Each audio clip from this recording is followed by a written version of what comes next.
Bismillahirrahmanirrahim. Selamat siang, salam sejahtera untuk kita semua. Assalamualaikum warahmatullahi wabarakatuh.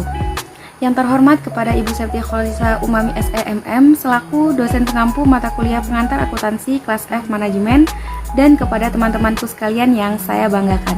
Sebelumnya saya sebagai moderator akan memandu presentasi kali ini dari awal hingga akhir. Untuk itu dipersilakan kepada teman-teman kelompok 6 untuk memperkenalkan diri terlebih dahulu.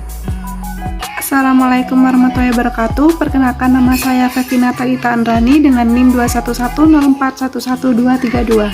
Nama saya Dinda Miftasari dengan NIM 21104111233. Perkenalkan, nama saya Nur Aziza dengan NIM 2110411234. Nama saya Siti Rahmatillah dengan NIM 21104111235. Perkenalkan, nama saya Febian Dewi Maharani, NIM 21104111237. Nama saya Abi Rafael Alfadaukas, NIM 2110411. Baik, terima kasih. Untuk mempersingkat waktu, langsung saja kita mulai materi pembahasan kali ini mengenai penyesuaian akun, penyusunan neraca lajur, dan laporan keuangan yang akan disampaikan oleh teman-teman kelompok kami. Untuk itu, waktu dan tempat kami persilahkan. Baik, saya akan menjelaskan materi yang pertama mengenai jurnal penyesuaian.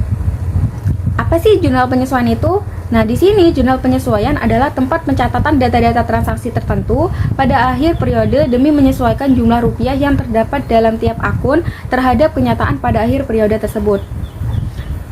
Untuk pengertian lainnya, jurnal penyesuaian merupakan suatu forum atau daftar yang nantinya digunakan untuk menyusun akun-akun buku besar yang perlu disesuaikan sehingga dapat menunjukkan keadaan yang sebenarnya gitu.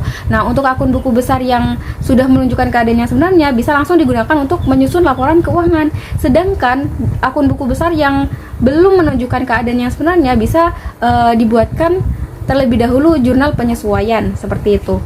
Nah, apa sih tujuan kita membuat jurnal penyesuaian ini? Nah, tujuannya itu untuk memisahkan antara biaya yang sudah menjadi beban dengan yang belum menjadi beban, dan antara pendapatan yang sudah menjadi hak dengan yang belum menjadi hak dari suatu periode akuntansi tersebut, gitu.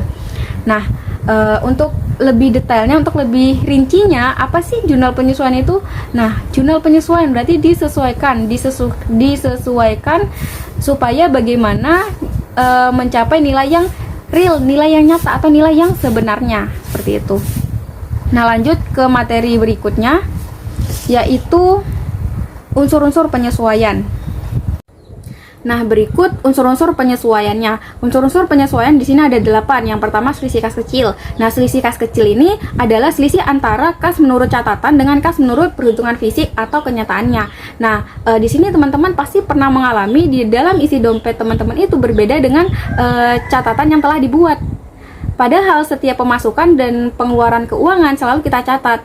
Nah, dari situ harusnya isi dompet kita harus sama dong dengan kenyataannya, harus sama dengan catatan kita, seperti itu. Nah, sama halnya seperti perusahaan. Setiap perusahaan itu pasti akan mencatat semua pengeluaran dan pemasukan uang kas dari perusahaan tersebut. Akan tetapi sering nih terjadi perbedaan antara kas menurut catatan dengan kas menurut fisik, perhitungan fisik atau kenyataannya. Nah, maka dari itu dalam akuntansi, jika ingin melakukan pembukuan atau pencatatan ya, kita harus tahu dulu perbedaan, penyebab perbedaannya itu apa. Nah, jika penyebabnya itu belum diketahui, maka bisa langsung dimasukkan ke dalam akun selisih kas. Sedangkan jika penyebabnya itu sudah diketahui, maka harus dimasukkan ke dalam akun yang sesuai dengan penyebab perbedaannya itu. Di sini ada catatan, apabila kas menurut perhitungan fisik itu lebih dari kas catatan, maka selisih kasnya itu lebih. Nah, apabila kas fisiknya itu kurang dari kas catatan, maka selisih kasnya itu kurang. Nah, yang kedua, taksiran kerugian piutang usaha. Taksiran kerugian piutang usaha adalah taksiran kerugian yang timbul karena adanya piutang yang sulit untuk ditagih, yang tidak bisa ditagih. Nah, dari setiap perusahaan pasti ada faktor-faktor ketidakpastian tertentu, gitu. Nah, contohnya nih, nasabah dari perusahaan tersebut mengalami kebangkrutan dalam usahanya. Nah, terus ada lagi nasabah tersebut pindah alamat rumah tanpa sepengetahuan perusahaan, dan nasabah tersebut meninggal dunia. Nah,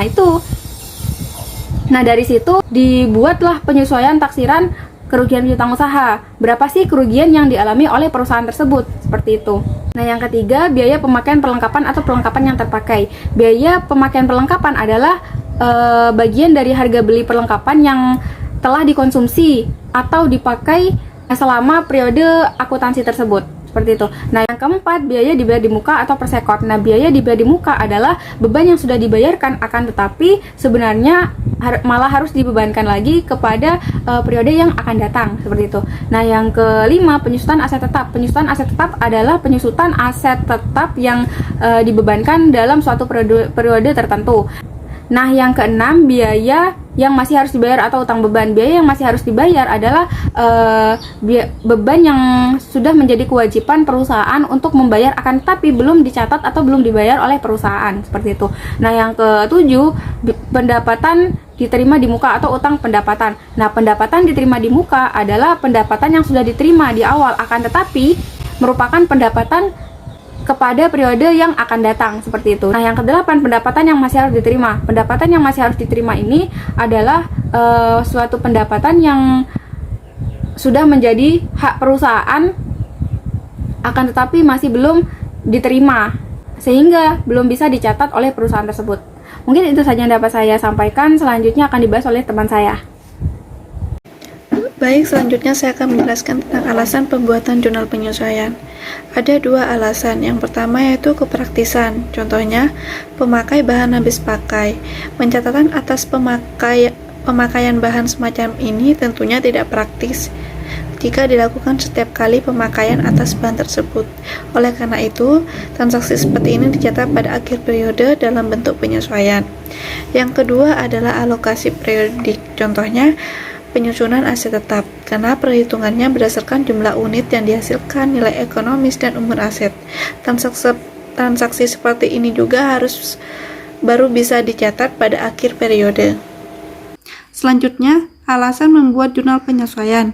Dalam cara membuat jurnal penyesuaian dapat dibagi menjadi beberapa tahap. Yang pertama yaitu cetak neraca saldo yang belum disesuaikan. Yang kedua, analisa setiap akun.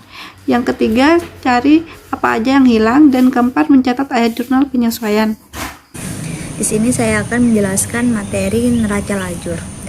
Neraca lajur adalah suatu lembaran kertas belajur atau berkolom yang digunakan dalam kegiatan akuntansi secara manual. Untuk menyusun neraca lajur, yaitu kita harus membuat tabel yang berisi kolom nomor akun, kolom nama akun, kolom neraca saldo, kolom jurnal penyesuaian, kolom neraca saldo disesuaikan, kolom laba rugi, kolom neraca, lalu penjumlahan pada setiap kolom, selisih sisi debit dan kredit, dan yang terakhir penjumlahan sisi debit dan kredit pada kolom neraca serta laba rugi. Laporan laba rugi adalah laporan yang menunjukkan kemampuan perusahaan atau entitas bisnis dalam menghasilkan keuntungan dalam suatu periode tertentu. Nah, dalam laporan laba rugi ini ada dua unsur akun nominal. Yang pertama itu akun pendapatan dan akun beban. Nah, laporan laba rugi itu ada dua bentuknya, yaitu bentuk tunggal dan bentuk ganda.